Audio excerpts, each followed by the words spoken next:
इस्लामाबाद से खबर देंगे आपको, जिसके थाना कुराल के इलाके में नौजवान मोटरसाइकिल समेत नाले में गिर गया। 22 साला नौजवान शरीफाबाद नाले के पुल से गुजर रहा था। पानी के तेज बहाव की वजह से मोटरसाइकिल बेकाबू हो गई। पुलिस का कहना है कि नौजवान मोहसिन की तलाश जारी है।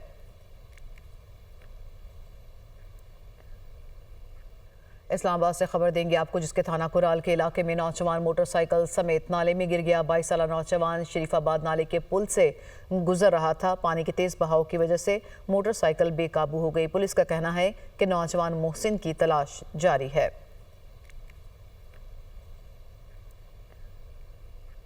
इस्लामाबाद से खबर देंगे आपको, जिसके थाना कुराल के इलाके में नौजवान मोटरसाइकिल समेत नाले में गिर गया। 22 साला नौजवान शरीफाबाद नाले के पुल से गुजर रहा था। पानी के तेज बहाव की वजह से मोटरसाइकिल बेकाबू हो गई। पुलिस का कहना है कि नौजवान मोहसिन की तलाश जारी है।